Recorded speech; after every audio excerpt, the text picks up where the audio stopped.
The call came at 2:14 a.m. My daughter's voice cracked through the static. "Daddy, he locked me in the basement again.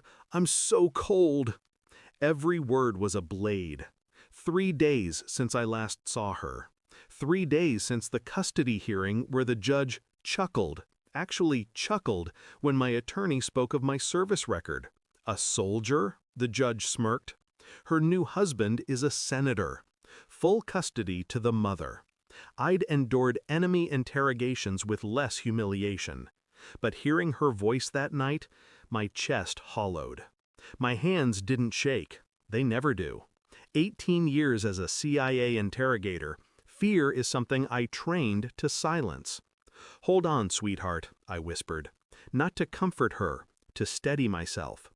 When the line went dead, I sat in silence. 1 breath. 2. Then I picked up a phone only 4 people in this country knew existed.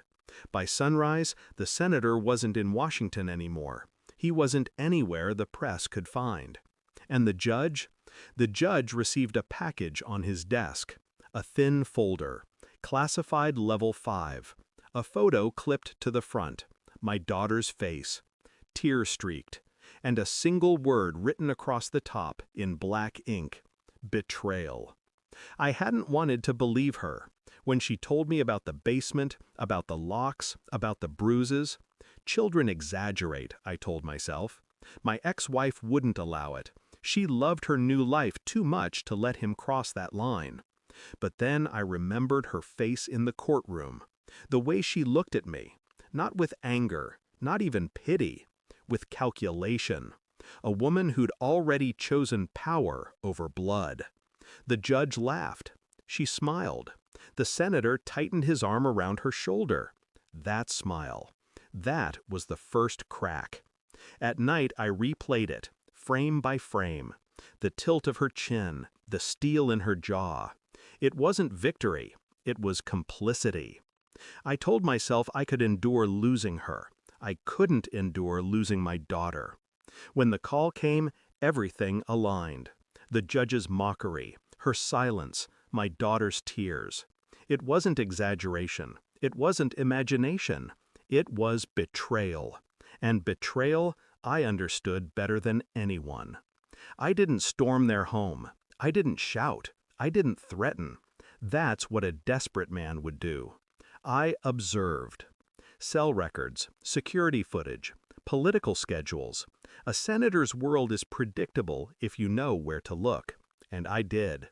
I traced the pattern of his absences. The days he was in D.C., but his phone pinged closer to home. The days my daughter wasn't in school. 3 matches. 3 disappearances. I collected fragments, photos, receipts, GPS logs. Every piece folded into a puzzle only I could see. The senator had enemies. That was his weakness. He built his career on secrets, but he never expected someone like me to lift the rug. My ex-wife never asked about the extra security car parked down the block. She never noticed the man who looked too casual at the grocery store. She thought she'd upgraded her life. She thought power insulated her. She forgot I trained men to confess with nothing but silence. And silence is all I gave her. The file arrived before dawn. DNA traces from the basement floor, my daughter's. Bruises aligned with the metal frame of the senator's private wine cellar door. It was no longer suspicion. It was proof. I walked into the courthouse carrying the folder under my arm. The judge's chambers smelled of old wood and arrogance. He looked up when I set it on his desk. His hands trembled as he flipped each page. His lips moved, whispering words he didn't say aloud. Classified level 5 clearance required.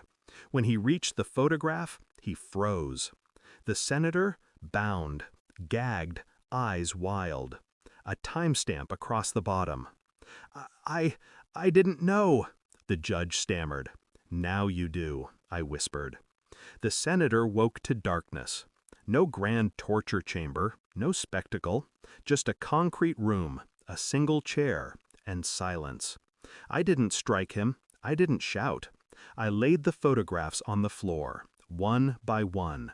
My daughter's tears, the bruises, the cellar door. He shook his head. "You don't understand." "I understand perfectly." He tried to bargain, tried to justify. Every word was a rope tightening around his throat. I left the photos at his feet, walked out without another word. The lock clicked behind me. Silence devoured his pleas. Not punishment, reflection. The worst prison is the truth you can't escape. The judge reversed his ruling. Custody transferred. Papers signed in silence. My ex-wife never looked at me again. She knew what I'd uncovered. She knew what it cost her. I didn't gloat, didn't save her. I took my daughter's hand and walked away. For 18 years I studied lies until I could peel them apart with a glance. But betrayal is different when it carries your child's voice. Now there's only clarity. No pity, no rage, just truth. And truth is a blade sharper than any I've ever held. I sheathed it and walked into the light. Some wars end with treaties. Mine ended with silence, and the sound of a lock turning on the man who thought he could own my blood. Thanks for watching. Don't forget to like, share, and comment. Subscribe now to Cheating Stories Insight World for more amazing stories.